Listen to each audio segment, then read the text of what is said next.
दोस्तों जरा सोचो कि क्या हो अगर एक वायरस की वजह से पूरी दुनिया में लोग मॉन्स्टर बनकर एक दूसरे को मारने लगें और आप अपनी बिल्डिंग में बंद हो जाओ, जहां पर हर पल एक इंसान मॉन्स्टर बनकर सबको मार रहा हो। कुछ ऐसा ही होता है हमारी आज की इस कहानी में।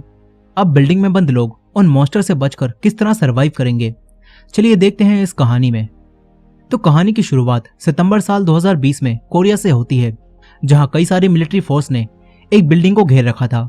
उस बिल्डिंग के अंदर से एक लड़का बाहर आता है और वो मिलिट्री की ओर बढ़ने लगता है। ये देखकर मिलिट्री ऑफिसर उसे खतरनाक समझते हैं और उस पर गोलियां चलाने लगते हैं।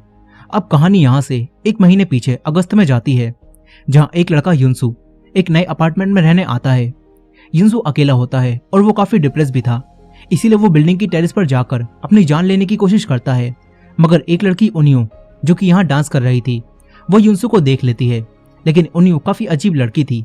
वो अकड़ से युनसु से कहती है कि यहाँ मरने की जरूरत नहीं है, नहीं तो बेकार में यहाँ के लोग मुश्किल में पड़ जाएंगे, इसलिए कहीं और जाकर मरो। गजब बेइज्जती है। अब उदास युनसु बिना कुछ कहे ही नीचे चला जाता है। यहीं हम इस बिल्डिंग के सिक्योरिटी गार्ड को देखते हैं। उसके पास एक लेडी आती है जो कि इसी बिल्डिंग में रहती थी। वो सिक्योरिटी गार्ड को एक मछली देती है, लेकिन वो मछली सड़ी हुई थी। उसे खोलते ही सिक्योरिटी गार्ड को नोज ब्लीडिंग होने लगती है। इसके बाद से ही सिक्योरिटी गार्ड अजीब सा बिहेव करने लगता है। युनसु सिक्योरिटी गार्ड को देखकर काफी डर जाता है और अपने रूम में चला जाता है। इसी दौरान हम एक लड़की युनजीसु को देखते हैं, जो कि एक म्यूजिशियन होती है। उसे गिटार बजाना काफी पसंद होता है।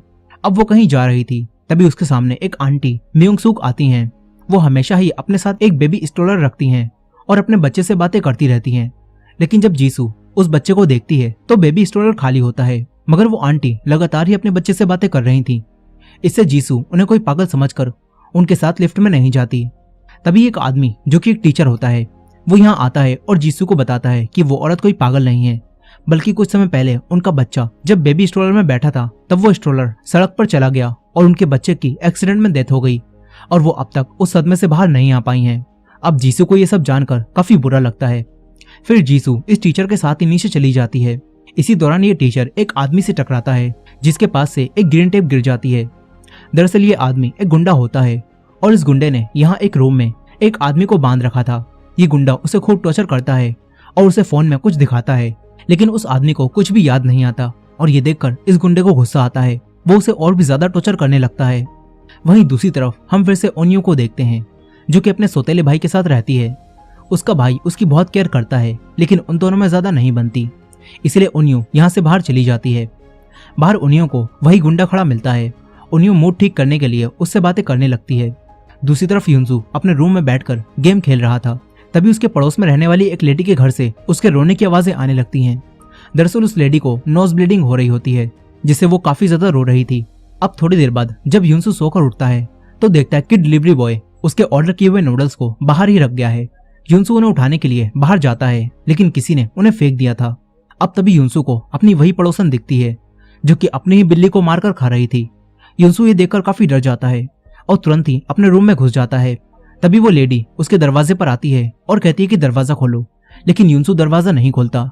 देखते ही देखते उस लेडी का चेहरा बदलने लगता है और उसे नोज ब्लीडिंग भी होने लगती है। तभी वही म्यूजिशियन लड़की अपना गिटार बजाने लगती है और उसकी आवाजें सुनकर ये औरत उसकी तरफ चली जाती है। तभी युनसु एक पाइप लेकर उसे मारने बाहर आता है, लेकिन उसे यहाँ वही गुंडा मिलता है। युनसु उससे पूछता है कि क्या तुमने यहाँ किसी अजीब औरत को देखा है, लेकिन वो गुंडा मना करता है। अब तभी ही युनसु यहाँ पर बेहोश होकर गिर पड़ता है। वहीं वो औरत उसी लड़की जीसू के रूम के बाहर पहुंचकर गुस्से से उसके दरवाजे को तोड़ने लगती है। ये देखकर जीसू काफी डर जाती है। वो उस औरत को मारने के लिए एक बैट उठाती है, लेकिन वो औरत यहाँ से चली जाती है। जीसू बाहर आती है तो उसे यहाँ वही गुंडा मिलता है। वो गुंडा जीसू को बताता है कि वो औरत यहाँ से जा चुकी है। अब इसके बाद हम फिर से ओनियो को देखते हैं। ओनियो का बड़ा भाई ओनियो उससे कहता है कि अपना ख्याल रखना, मैं कहीं जा रहा हूँ। ये कहकर ओनियो यहाँ से नीचे आ जाता है, लेकिन नीचे कई सारे लोग जमा होते हैं। सभी लोग यहाँ से जाना चाहते थे, लेकिन किसी ने बिल्डिंग से बाहर जाने के शटर को बंद कर रखा था। अब एक लड़की, जो कि एक फायर फाइटर होती है, वो ओनियो से पूछती है कि क्या तुम्हारे फोन में नेटवर्क आ रहे हैं। इस पर ओनियो अपना फोन चेक करता है और देखता है कि उसके फोन में नेटवर्क नहीं आ रहे। अब ओनियो फायर फाइटर से पूछता है कि यहाँ क्या हो रहा है। इस पर वो बताती है कि इस बिल्डिंग से बाहर जाने के सभी रास्तों को किसी ने बंद कर दिया है और हम इन रास्तों को खोलने की कोशिश कर रहे हैं। अब ये सब मिलकर बिल्डिंग के शटर को खोल देते हैं। तभी एक बड़ी टंग वाला मॉन्स्टर बाहर से इनकी बिल्डिंग में आ जाता है और एक आदमी को मार देता है। ये देखकर सभी लोग काफी डर जाते हैं। वो मॉन्स्टर एक आंटी और एक बुढ़े अंकल की तरफ बढ़ने लगता है। तभी उनियोक फायर एक्सटिंग्विशर लेकर आता है और उसे रोकता है। उनियोक बुढ़े अंकल से कहता है कि मैं इसे बाहर निकालता हूँ और आप जाकर जल्दी से शटर बंद कर दो। अंकल तुरंत ही यहाँ से भागते हैं। उनियोक उस मॉन्स्टर को फायर एक्सटिंग्विशर की मदद से बाहर निकालने लगता है, लेकिन अब उसके अंदर की गैस खत्म हो जाती है। मॉन्स्टर अब उनियोक को मारने वाला था, मगर तभी वही फायर फाइटर लड़की मॉन्स्टर को धक्का देकर बाहर गिरा देती है। उनियोक शटर को बंद होने से रोकता है और फायर फाइटर वापस बिल्डिंग में आ जाती है। वो मॉन्स्टर से बाल बाल बचती है। फिर ये सब देखते हैं कि इस पूरे शहर में लोग मॉन्स्टर बन रहे हैं और इंसानों को खा रहे हैं। ये देखकर ये सभी लोग काफी ज्यादा चौंक जाते हैं। इसके बाद हम फिर से युनसू को देखते हैं और युनसू अब देखता है कि पूरा शहर तबाह हो रहा है। अब तभी ही युनसू को भी नोज ब्लीडिंग होने लगती है, यानी कि युनसू भी अब एक मॉन्स्टर बन जाएगा। अब युनसू यहाँ बेहोश हो जाता है। फिर हम युनसू के पास्ट को देखते हैं और हमें पता चलता है कि युनसू हमेशा से ही अकेला बैठा रहता था। उसकी मॉम के कहने पर भी वो रूम से बाहर नहीं आता था। और एक बार जब उसकी फैमिली कहीं जा रही थी तो उनका एक्सीडेंट हो गया, जिसमें युनसू की मॉम, डैड और सिस्टर तीनों ही मर गए। इससे युनसू को काफी बड़ा सदमा लगा। अब प्रेजेंट टाइम में युनसू यहाँ बेहोश पड़ा था। उसके पास वही गिटार वाली लड़की बैठी हुई थी। वो उसी गुंडे के यहाँ आने का इंतजार कर रही थी, लेकिन जब वो यहाँ नहीं आता तो जीसू उसे ढूंढने चली जाती है। दूसरी तरफ वही लड़की उनियो अपने भाई के पास नीचे जा रही थी। तभी उसका पैर फिसलता है, जिससे वो नीचे गिर जाती है। इसी दौरान वही गुंडा यहाँ आता है, मगर तभी वही मॉन्स्टर लेडी उस पर हमला कर देती है। लेकिन इस गुंडे को कुछ भी नहीं होता। ये गुंडा उस मॉन्स्टर लेडी को मार मार कर उसका काम तमाम कर देता है। दूसरी तरफ जीसू इसी गुंडे को ढूंढ रही थी। तभी उसे एक आदमी दिखता है जो कि मॉन्स्टर बन रहा था। उसे भी नोज ब्लीडिंग होती है, जिसके बाद वो जीसू पर हमला करता है, लेकिन जीसू उसके एक ही बैट मारकर उसे गिरा देती है। तभी वही टीचर यहाँ आता है। उसके पास एक तलवार भी होती है और वो जीसू से कहता है कि तुम्हें उस मॉन्स्टर से सावधान रहना चाहिए। अब तभी वही आदमी एक मॉन्स्टर बनकर दोबारा से उठता है। तभी तलवारबाज उसका सर काटकर उसे मार देता है। यहीं बिल्डिंग में नीचे वो सभी लोग उस मॉन्स्टर से बच गए थे। अब वो बाहर जाने के रास्ते को ब्लॉक करने लगते हैं ताकि कोई भी मॉन्स्टर यहाँ ना आ पाए। तभी एक लेडी कहती है कि मुझे बाहर जाने दो, मेरी बेटी अब तक घर नहीं आई है। लेकिन बाहर खतरा था, इसीलिए उनियो किसी को भी बाहर नहीं जाने देता। फिर यहाँ सभी लोगों के फोन में इमरजेंसी मैसेज आता है, जिससे सबको पता चलता है कि लोग किसी रेडिएशन की वजह से मॉन्स्टर्स बन रहे हैं और मॉन्स्टर बनने से पहले सभी इंसानों को नोज ब्लीडिंग होने लगती है। अब ये मैसेज सबको मिल जाता है। वहीं वो गुंडा उनियो को उसके भाई के पास ला रहा था। यहाँ नीचे सभी लोग काफी डरे हुए थे। तभी कुछ लोग कहते हैं कि हमें अपने रूम में चले जाना चाहिए। वो लोग ऊपर जाने लगते हैं। तभी बुड्ढे अंकल एक अम्ब्रेला लेकर आते हैं और सबसे कहते हैं कि हमें साथ रहना होगा, ऊपर खतरा भी हो सकता है। वो सभी लोग मान जाते हैं। तभी वो गुंडा उनियो को नीचे ले आता है, लेकिन उसके ऊपर खून लगा था। इससे सबको लगता है कि ये गुंडा मॉन्स्टर बन जाएगा, इसलिए बुड्ढे अंकल उस गुंडे को बेहोश कर देते हैं। उनियो भी नीचे आ जाती है। वो काफी डरी हुई थी। दूसरी तरफ जीसू उसी टीचर के साथ मॉन्स्टर से बच गई थी, लेकिन वो मॉन्स्टर अब भी नहीं मरा था। वो सरकटा मॉन्स्टर दोबारा जिंदा हो जाता है और यहाँ से जाने लगता है। वहीं युनसू अब होश में आता है। युनसू बाहर जाने के लिए अपना दरवाजा खोलता है। तभी वही सरकटा मॉन्स्टर उसके रूम में आ जाता है, लेकिन वो कुछ भी नहीं देख सकता था, इसलिए युनसू बिल्कुल शांत होकर वहीं बैठ जाता है। थोड़ी देर बाद वो मॉन्स्टर खुद ही यहाँ से चला जाता है। नीचे सभी लोगों ने उस गुंडे को बांध दिया था। तभी दो आदमी बुड्ढे अंकल से कहते हैं कि हमें इसे मार देना चाहिए, नहीं तो ये मॉन्स्टर बनकर हमें मार देगा। अब ये जानकर बुड्ढे अंकल उस आदमी को मारने अंदर जाते हैं, लेकिन वो गुंडा चेयर पर बंधे बंधे ही बुड्ढे अंकल को मारकर बेहोश कर देता है। इसी दौरान जीसू और वो टीचर दोनों नीचे आ रहे थे। तभी उन्हें एक रूम से कुछ आवाजें आती हैं। वो दोनों दरवाजा खोलते हैं तो इन्हें वही आदमी मिलता है जिसे उस गुंडे ने बांध रखा था। जीसू और वो टीचर उसे छुड़ाते हैं और बताते हैं कि बाहर लोग किसी वजह से मॉन्स्टर बनने लगे हैं। इसके बाद ये तीनों नीचे जाने लगते हैं। यही हुंसू अपनी खिड़की से बाहर झांकता है तो देखता है कि एक पिता अपने बच्चों के लिए खाना लाने बाहर जा रहा है। अब तभी एक आंख वाला मॉन्स्टर यहाँ आ जाता है, जिससे वो आदमी नीचे गिर जाता है। वो दोनों बच्चे काफी डर जाते हैं और मदद के लिए आवाजें लगाने लगते हैं। तभी युनसू उनके ऊपर अपना मॉनिटर फेंकता है, जिससे वो मॉन्स्टर उन बच्चों को छोड़कर युनसू के पास आ जाता है। वो मॉन्स्टर युनसू को पकड़ लेता है, लेकिन युनसू उससे नहीं डरता। तभी कोई मॉन्स्टर पर हमला करता है, जिससे मॉन्स्टर कट जाता है। युनसू बाहर देखता है, जहाँ एक आदमी ने अपने हथियार से उसे बचा लिया होता है। फिर वो आदमी युनसू से कहता है कि वो दोनों बच्चे अकेले हैं, अगर तुम्हें उन्हें बचाना है तो मेरे पास आ जाओ। ये जानकर युनसू एक डंडे में चाकू बांधता है और अंकल के पास जाने लगता है। वहीं जीसू और वो टीचर और वही आदमी यहाँ से नीचे जा रहे थे। तभी वो आदमी कहता है कि मुझे अपने रूम में ही रहना चाहिए। इसके बाद वो आदमी इन्हें छोड़कर वापस अपने रूम में चला जाता है। नीचे बुड्ढे अंकल को जब होश आता है तो वो कहते हैं कि वो गुंडा कहाँ गया जिसने मुझे बेहोश किया था। लेकिन वो गुंडा अब यहाँ नहीं होता। वो स्मोक करने के लिए ऊपर जा रहा था। उसके साथ उन्यों भी होती है। दूसरी तरफ युनसु उसी आदमी के पास पहुंच चुका था। वो आदमी कहता है कि मेरा नाम दूसिक है। युनसु उनसे पूछता है कि हम उन दोनों बच्चों को कैसे बचाएंगे। इस पर दूसिक उसे बताते हैं कि तुम्हें अकेले ही उन्हें बचाने जाना होगा, क्योंकि दूसिक चल नहीं सकते थे और वो हमेशा ही एक व्हील चेयर पर बैठे रहते हैं। लेकिन दूसिक हथियार बनाने में एक्सपर्ट थे। वो युनसु के डंडे को एक खतरनाक हथियार बना देते हैं। दूसिक युनसु से कहते हैं कि उन मॉन्स्टर को मारा नहीं जा सकता, लेकिन इस हथियार से तुम उन्हें बेहोश कर दोगे। वो युनसु को सलाह देते हैं कि अगर तुम्हारे सामने कोई मॉन्स्टर आए तो उससे हमेशा बचकर भागना। अब इसके बाद युनसु उस हथियार को लेकर उन दोनों बच्चों को बचाने जाने लगता है। इसी दौरान उसके पीछे वही सरकटा मॉन्स्टर आ जाता है। वो सरकटा मॉन्स्टर युनसु पर हमला करने वाला था, लेकिन युनसु उसे बिजली का झटका देता है और यहाँ से बचकर भागता है। मॉन्स्टर अब भी युनसु के पीछे था, इसलिए युनसु छुपकर एक बॉल को उसकी तरफ फेंकता है। वो बॉल कई जगह से टकराती है और उसकी आवाज से मॉन्स्टर का ध्यान भटक जाता है। युनसु पीछे से आकर उस मॉन्स्टर को जोर का झटका धीरे से देता है और उसे बेहोश कर देता है। फिर युनसु यहाँ से बचकर भागता है। वहीं नीचे हम देखते हैं कि बुढ़े अंकल अपनी वाइफ को काफी बुरी तरह से ट्रीट करते हैं और उन पर हाथ भी उठाते हैं, लेकिन उनकी वाइफ उनसे कुछ भी नहीं कह पाती। अब तभी यहाँ पर इस पूरी बिल्डिंग में पावर कट हो जाता है, लेकिन उन्योग देखता है कि पावर कट सिर्फ हमारी ही बिल्डिंग में हुआ है। इसलिए उन्योग उसी फायर फाइटर लड़की के पास जाकर उससे कहता है कि क्या तुम नीचे इलेक्ट्रिसिटी रूम में जाकर चेक करोगी कि सब ठीक है या नहीं। ये जानकर फायर फाइटर लड़की नीचे इलेक्ट्रिसिटी रूम में जाने लगती है। वहीं दूसरी तरफ वही दोनों बच्चे काफी डरे हुए थे। तभी युनसु उनके पास आ जाता है। युनसु दोनों बच्चों से कहता है कि मैं तुम्हारी मदद के लिए यहाँ आया हूँ। वो दोनों बच्चे अपने डैड को खोने की वजह से काफी दुखी थे, इसीलिए युनसु उन्हें अपने साथ ले जाने लगता है। मगर तभी यहाँ युनसु को भी नोज ब्लीडिंग होने लगती है। वो दोनों बच्चों को अपने आप से दूर कर देता है। अब यहाँ युनसु को अपना पास्ट याद आने लगता है और बुराई उस पर हावी होने लगती है, लेकिन युनसु अपने आप को कंट्रोल करता है। मगर युनसु की आंखें यहाँ ब्लैक हो जाती हैं। तभी एक बड़ा मॉन्स्टर यहाँ आकर युनसु को मारकर गिरा देता है। युनसु उस मॉन्स्टर को पकड़ता है और दोनों बच्चों को यहाँ से भागने के लिए कहता है। दोनों बच्चे यहाँ से बचकर भागते हैं। इसी दौरान जीसू और वो टीचर इनकी आवाजें सुन लेते हैं। यहाँ मॉन्स्टर युनसु को मारने लगता है। तभी जीसू और वो टीचर यहाँ आकर उस मॉन्स्टर को तलवार से मारते हैं। जीसू युनसु को बाहर निकालती है और ये दोनों युनसु को बचा लेते हैं। फिर युनसु इन्हें बताता है कि दो बच्चे खतरे में हैं, हमें उन्हें बचाना होगा। अब ये तीनों उन बच्चों को बचाने जाने लगते हैं। इधर बच्चे डरे हुए आगे बढ़ रहे थे। तभी वही सरकटा मॉन्स्टर इनके सामने आ जाता है।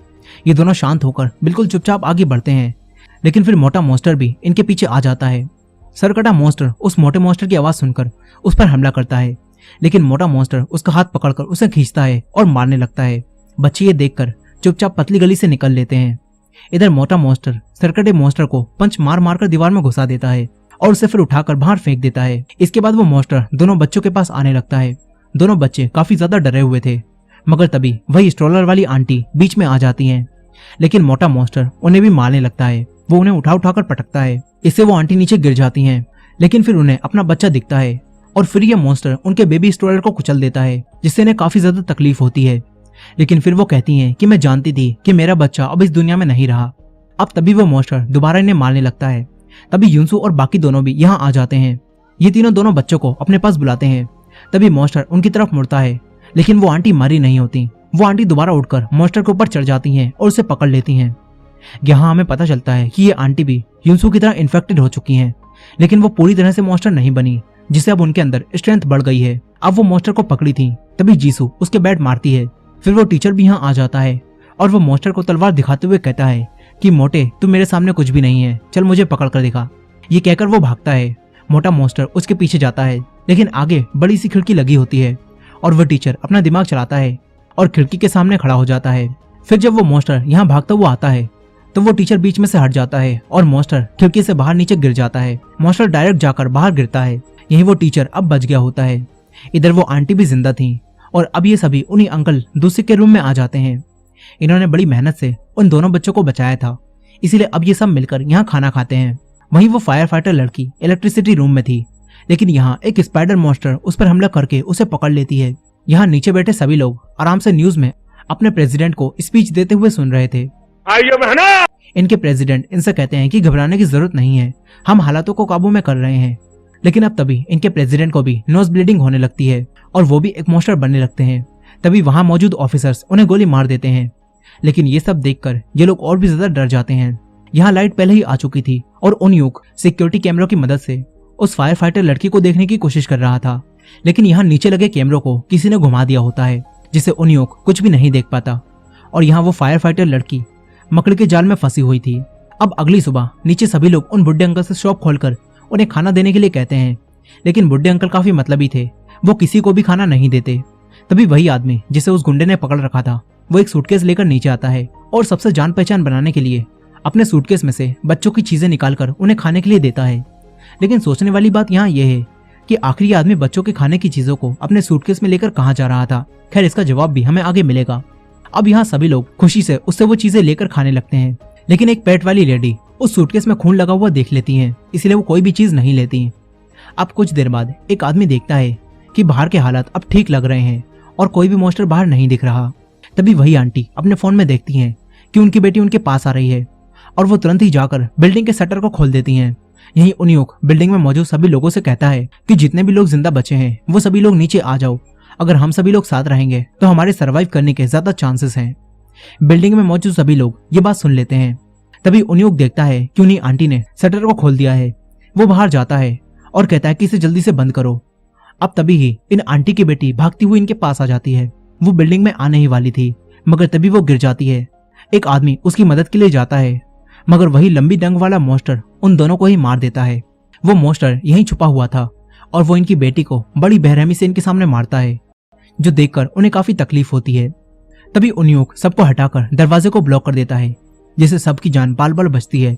यहाँ वो आंटी अपनी बेटी को खोने की वजह से काफी ज्यादा रोने लगती हैं। दूसरी तरफ जीसू और वो टीचर उस अनाउंसमेंट के बाद अब नीचे जाने का फैसला करते हैं। वो दोनों दूसरी से कहते हैं कि अगर नीचे की जगह सेफ हुई तो हम आपको लेने आ जाएंगे। अब यहाँ युनसू भी इनके साथ जाने का फैसला करता है और ये तीनों यहाँ से नीचे जाने लगते हैं। फिर हम दो और लोगों को देखते हैं, वो दोनों भी यहाँ से नीचे जाने का फैसला करते हैं। नीचे सभी लोगों ने मिलकर कई सारी चीजों से उसी दरवाजे को ब्लॉक कर दिया होता है ताकि कोई भी मॉन्स्टर अंदर ना आ पाए। वहीं वो फायर फाइटर लड़की मकड़ी मॉन्स्टर के जाल में फंसी हुई थी, लेकिन अब वो यहाँ से बचकर भागने लगती है। वो मॉन्स्टर लड़की का पीछा करता है। ये फायर फाइटर मॉन्स्टर से छुपकर उससे बच जाती है, लेकिन वो मॉन्स्टर दोबारा उसकी तरफ आने लगता है। तभी फायर फाइटर यहाँ से नीचे कूदती है, लेकिन वो मॉन्स्टर उसे पकड़ लेता है, जिससे ये लड़की लटक जाती है। मगर वो हार नहीं मानती, वो अपने आप को छुड़ाकर यहाँ से नीचे गिर जाती है। इसके आगे वो मॉन्स्टर इसका पीछा नहीं करता, लेकिन यहाँ उस लड़की का फोन दूसरी तरफ गिर चुका था। अब फायर फाइटर बचकर बाहर आ जाती है। वो उन्योक के एक मुक्का मारती है और यहाँ से चली जाती है। इसके बाद सभी लोग न्यूज में देखते हैं कि मिलिट्री ने अब इमरजेंसी में इस पूरे देश का कंट्रोल अपने हाथों में ले लिया है और वो लोग हालातों को काबू में करके सर्वाइवर्स को बचा रहे हैं। अब ये जानकर सबको थोड़ी खुशी होती है। इसी दौरान उन्योक दोबारा नीचे आती है, लेकिन इन लोगों ने उस दरवाजे को भी ब्लॉक कर दिया था। अब यहीं युनसू, जीसू और वो टीचर तीनों नीचे आ रहे थे, मगर तभी एक मॉन्स्टर बड़ी ही स्पीड से युनसू पर हमला करता है और युनसू वहां से डायरेक्ट नीचे गिर जाता है। युनसू नीचे गिरकर बेहोश हो जाता है और उसे देखकर उन्योक चीखने लगती है। तभी युनसू को दोबारा से अपना पास्ट दिखता है। इसी दौरान बिल्डिंग में नीचे मौजूद लोग युनसू को इन्फेक्टेड देखकर उसे एक रूम में बंद कर देते हैं। थोड़ी देर बाद जब युनसू को होश आता है तो उन्योक उसके पास खड़ी थी। फिर उन्योक उसके पास आता है। वो युनसू को बताता है कि तुम इन्फेक्टेड हो, इसलिए इतनी ऊपर से गिरने के बाद भी तुम बच गए। उन्योक युनसू को रूम से बाहर लाता है, लेकिन उसे देखकर सभी लोग डरने लगते हैं, क्योंकि युनसू भी एक मॉन्स्टर बन सकता था। अब वो बुढ़े अंकल फिर से बीच में बोलने के लिए आ जाते हैं और कहते हैं कि हमें इसे मार देना चाहिए, नहीं तो ये मॉन्स्टर बनकर हमें ही मार देगा। लेकिन बुढ़े अंकल का साथ कोई भी नहीं देता। तभी वो अपनी वाइफ को जबरदस्ती अपनी साइड लेने के लिए कहते हैं। इसी दौरान एक लेडी उससे कहती है कि तुम्हें अपनी वाइफ से अच्छे से बात करनी चाहिए, लेकिन फिर ये बुढ़ा उस लेडी से बदतमीजी करने लगता है। तभी फायर फाइटर इसे रोकती है। वहीं दूसरी तरफ स्ट्रोलर वाली आंटी दूसरी और उन्हीं दोनों बच्चों के साथ थी, लेकिन अब वो भी एक मॉन्स्टर बनने लगती हैं। ये देखकर वो यहाँ से बाथरूम में चली जाती हैं। वहीं नीचे उन्योक सबसे कहता है कि हम वोट के जरिए फैसला कर लेते हैं कि युनसू हमारे साथ रहेगा या फिर वो यहाँ से जाएगा। लेकिन जब ये सब वोट करते हैं तो आधे लोग उसे निकालना चाहते थे और आधे लोग उसे यहाँ रखना चाहते थे, यानी कि वोटिंग से भी कोई फैसला नहीं हो पाता। ये देखकर बुढ़े अंकल को गुस्सा आ जाता है। वो युनसू को मार देना चाहते थे, लेकिन अब तभी उनकी नाक से भी खून बहने लगता है, यानी कि अब बुढ़े अंकल भी इन्फेक्टेड हो चुके हैं। अब युनसू इनके पास आता है और कहता है कि आपको अपने ऊपर कंट्रोल रखना चाहिए, नहीं तो आप भी एक मॉन्स्टर बन जाओगे। इसके बाद बुढ़े अंकल भी यहाँ बेहोश हो जाते हैं और सभी लोग बुढ़े अंकल और युनसू को एक रूम में बंद कर देते हैं। थोड़ी देर बाद जब बुढ़े अंकल को होश आता है तो वो युनसू के पास जाकर उससे पूछते हैं कि मुझे बताओ तुम अब तक ठीक कैसे हो। युनसू उनसे कहता है कि जितना हो सके खुद पर काबू रखना। दूसरी तरफ वही पेट वाली लेडी इन्हीं बुढ़े अंकल की वाइफ से कहती है कि अच्छा हुआ वो बुढ़ा इन्फेक्टेड हो गया, वैसे भी आपको वो अच्छी तरह से ट्रीट नहीं करता था और वो आप पर अत्याचार भी करता था, लेकिन ये सब सुनकर एक लड़की उन्हें यहाँ से दूर ले जाती है। अब थोड़ी देर बाद हम उसी फायर फाइटर लड़की को देखते हैं। वो उदास बैठकर अपने हस्बैंड को याद कर रही थी। तभी वही आंटी उसे कुछ खाने के लिए देती हैं। दूसरी तरफ जीसू उन्हीं लेडी के पास जाती है जो कि अपनी बेटी को खोने की वजह से काफी सदमे में थी। जीसू उन्हें एक चॉकलेट खाने के लिए देती है और उनसे थोड़ी अच्छी बातें करती है। फिर जीसू बाथरूम में आती है और यहाँ अपने एक दोस्त को याद करके रोने लगती है। यहाँ हमें पता चलता है कि जीसू ने भी अपने एक करीबी दोस्त को खो दिया है और वो बड़ी मुश्किल से उस सदमे से बाहर आ पाई है। अब यहाँ वही आदमी जिसे उस गुंडे ने पकड़ कर रखा था, वो यहाँ मजे से घूम रहा था और सोच रहा था कि वो नहीं मरेगा। लेकिन तभी वो गुंडा उसके सामने आ जाता है। गुंडा उसे मारने लगता है। वो आदमी फाइट बैक करता है और यहाँ से भागकर उन्हीं लोगों के पास आ जाता है। ये आदमी उनसे कहता है कि मैं भी इन्फेक्टेड हो चुका हूँ, मुझे भी बंद कर दो। ये देखकर सभी लोग उसे बंद करने लगते हैं, लेकिन वो गुंडा यहाँ आकर उसे मारने वाला था।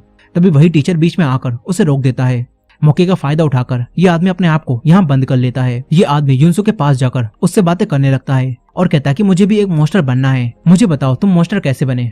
गुंडा बाहर खड़ा होकर ये सब देख रहा था। अब वहीं दूसरी तरफ वो छोटी बच्ची दूसिक से कहती है कि वो आंटी काफी समय से बाथरूम से बाहर नहीं आई हैं। ये सुनकर दूसिक अपने हथियार निकालता है और बाथरूम का दरवाजा खोलता है तो देखता है कि वो आंटी भी अब एक मॉन्स्टर बन चुकी हैं। अब इसी एंडिंग के साथ स्वीट होम सीजन 1 के 4 एपिसोड्स यहीं खत्म हो जाते हैं। मगर आखिर वो गुंडा उस आदमी को क्यों मारना चाहता है और आखिर ये सभी लोग उन मॉन्स्टर से बचकर यहाँ कैसे सरवाइव करेंगे, यही देखेंगे हम इसके सेकंड पार्ट में। तो अगर आपको इसका सेकंड पार्ट देखना है तो कमेंट में सेकंड पार्ट लिखना मत भूलिएगा।